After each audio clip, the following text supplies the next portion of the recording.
Hello, I'm Bohdan Nahaylo, the chief editor of Kyiv Post.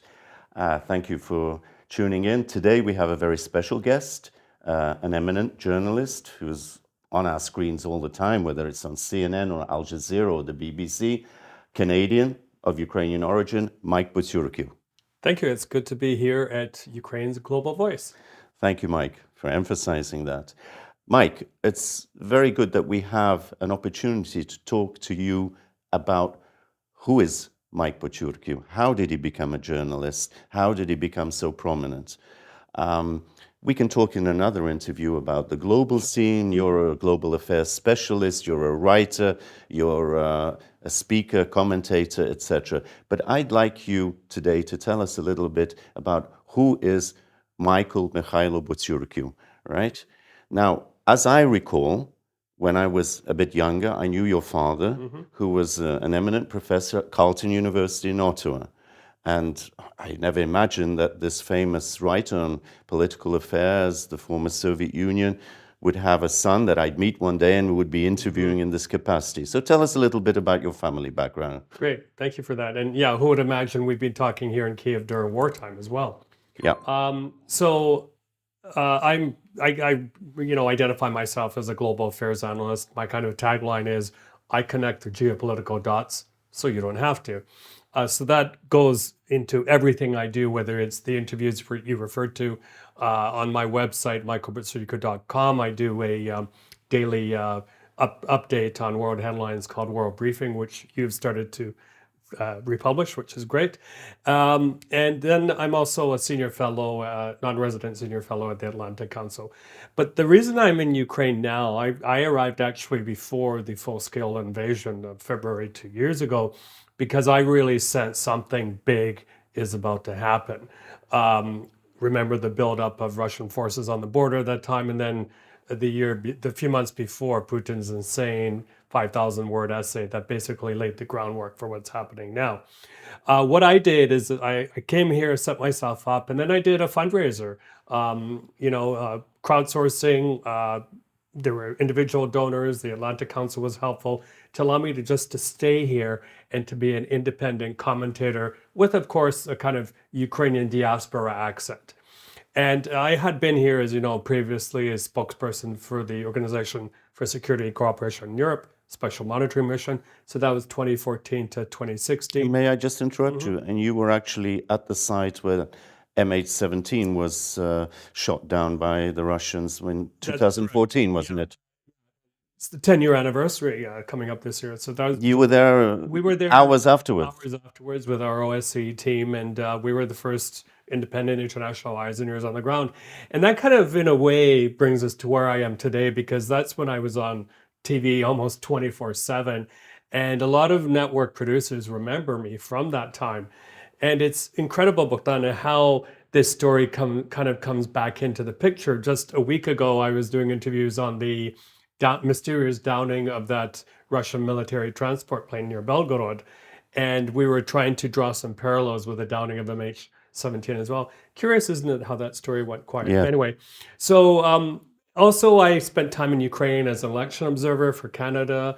I was here for around a year for UNICEF. So I know the country well, not only from those particular assignments, but also my upbringing in Canada. Well, tell us a bit about that. Sure. Well, it's funny when I go around to different cafes or restaurants here. I walk in the door and I speak to people in Ukrainian, and they go, within a few seconds, "У вас така гарна українська мова, you have nice Ukrainian." And then I explain, well, I'm diaspora. My parents were born in Ukraine, but we never learned how to play hockey like the average Canadian, because we were too busy. I never learned in Britain how to play rugby. There you go, or cricket. So we were very busy being Ukrainians on weekends. We'd go to Ukrainian school, we go to Ukrainian dancing, we go to Ukrainian Boy Scouts, Ukrainian choir, and there's no break on Sunday either, divine liturgy, but also serving at the altar as an altar boy. And at that time we were kids, we didn't know better, we would complain, because we also grew up in Ottawa where it was mandatory to take French as well.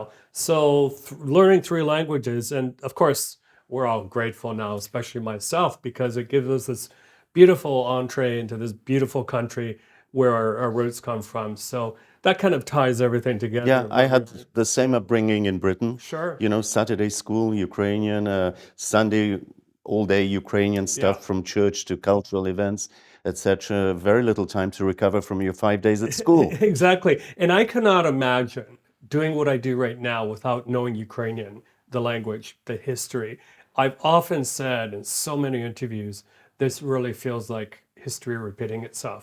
The genocidal acts, the stealing of grain, the forced deportation of people. Many of our relatives were forcibly deported. Well, let's stop there. Your father was a political refugee, and I'm sure he brought you up in a very Ukrainian spirit and told you about some of the complexities of Ukrainian history.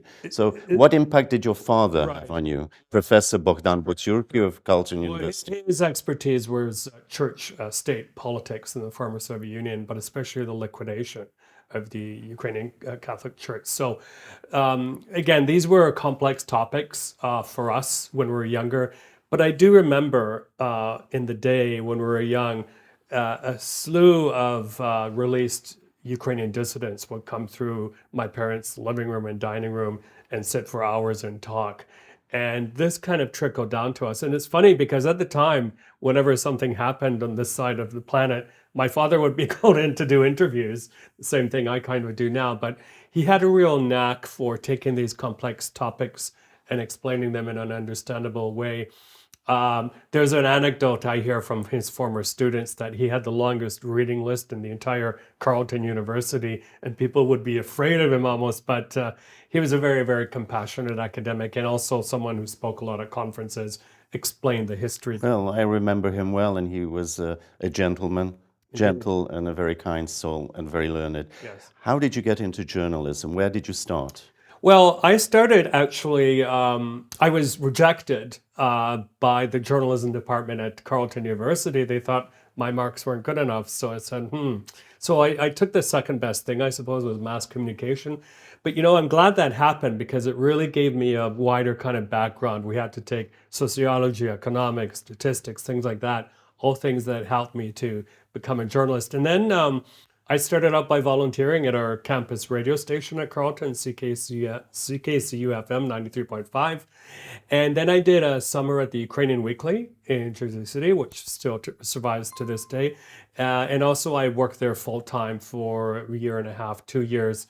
And then I kind of shifted back to Canada, and I had a lucky break. I had leaked a Royal Commission report, an investigation into suspected Nazi war criminals in Canada, front page on our national newspaper, the Globe and Mail, and it was picked up all over. They kept me on the story, and then they put me onto other stories. I was covering Southern Ontario for a bit. I was covering municipal politics in the US. And then to kind of make a long story short, I went to Winnipeg, worked at the Winnipeg Free Press, covered City Hall, which is really where you sharpen your teeth on reporting on municipal politics. And then again, lucky break, I got hired by the South China Morning Post in Hong Kong. At the time when Hong Kong was at its best, its most vibrant. They eventually had me go to Manila. I was their correspondent there. Worked on another paper in Hong Kong, and then was part of a startup in Thailand called Asia Times.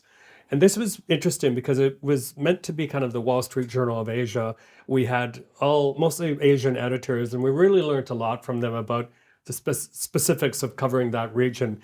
I was Malaysia bureau chief, and it was an incredible ride. It was really, really something.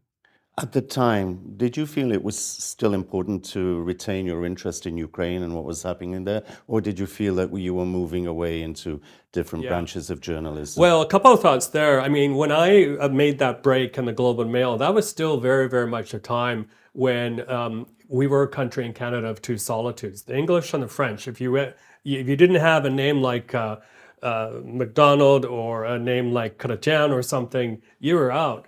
But it was through the efforts of people like my father and Professor Manoli Lupol and others in his circle, and Senator Paul Yuzik, where they pushed for a policy of multiculturalism under the then Trudeau government, Pierre Trudeau. Bilingualism in a multicultural framework. Yeah, the two could coexist.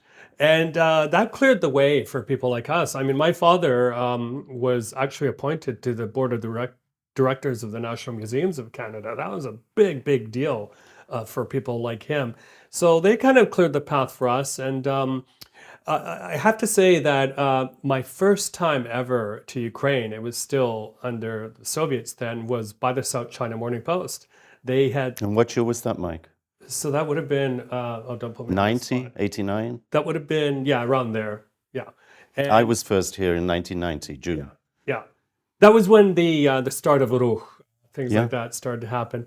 And then I came back to visit Chernobyl, which I had covered in the Ukrainian Weekly in 1986 from Jersey City. And now I come here and look that monster in the eye. And by the way, not to be shamelessly a promoter, but in my book, Digital Pandemic, which I wrote during the pandemic, I do have a chapter in here about how the lies, the cover-ups, the Soviet cover-ups during Chernobyl is comparable to how Beijing handled the COVID-19 disaster. It's very, very interesting reading, but there's a lot of parallels. And it's what's also interesting is I'm now also talking often about how these various dictatorships follow and copy each other. And Yes. one quick to end that thread, one quick thought is that is why I say, as often as I can, as loud as I can, if the US and other like-minded democracies don't crack down on these terrible war crimes, whether they're committed by Putin or by North Korea or by Iran or by China, they're going to continue. They're going to push even further. So we really need to give it all we can to stop these guys from doing what they do. Well, Mike, you've had a very rich life as a professional. You're a man for all seasons, continents, and themes. Looking back, it seems your Ukrainian upbringing didn't prevent you from broadening your horizons. What about the future? You're up there. You're on a kind of Olympus of journalism. Are you planning to write more, a book, say, another book, or are you interested in the public speaking or appearing on TV? Probably a mix of that. Let me just say that I'm extremely grateful for the platform I have. I feel extremely privileged. Can never take it for granted. I always have this saying: your last interview could be your last interview. So it's very important. I do all the prep work and everything else. I have to also give credit to my wonderful mentee and editorial assistant in London, Priti Bali, who does so much to keep these bookings happening. But I'm also interested in other parts of the world. I'm going to be looking more, for example, in terms of Russian disinformation manipulation, for example, in the Global South. I do have a book proposal on the table of an editor in London. And this is going to be the inside story of the humanitarian aid business. I had spent 10 years plus working for UNICEF, a little bit for WHO. There's a lot of interest in that right now, especially what's happening with UNRWA in Gaza. Why is it that a number of bad apples were able to spoil it for potentially millions of Palestinians? So that's there. And then the speaking as well. I do a lot of panel moderation, things like Right, Mike. Well, if you need any tips, I mean, I was with UNHCR for 20 years, go. and I can give you a lot of inside information. Look, final thoughts. You're a journalist. You're up there, as I say, on the Olympus. The state of Ukrainian journalism, Yeah. in a few sentences. Sure. How does it compare to what you're used to in the outside Western world? I'm glad you asked that because I'm really involved in that topic. I'm part of the Ukrainian Journalist Association of North America. Look, the state of journalism right now is very dire because of the war. Ukrainian media outlets were not in very good shape before the war. Now they've been corralled into this telemarathon that the president's office pretty much mandated. And above and beyond that, the journalists are under assault here, not only from Russian fire, but a lot of them are either been drafted to serve at the front line, a lot of them have volunteered, and a lot of them had been forced to go abroad. According to Natalia Sidletska of Schema, hundreds of newsrooms in Ukraine, local newsrooms, have closed. So my kind of finishing line on that is part of this whole reconstruction effort, because I never hear it come up at these big reconstruction conferences. Part of it has to be a certain amount of funding put aside to rebuild the Ukrainian media infrastructure here, because there can be no transparency. no accountability without a very vibrant media sector here for these billions and billions of dollars that are about to come in for reconstruction.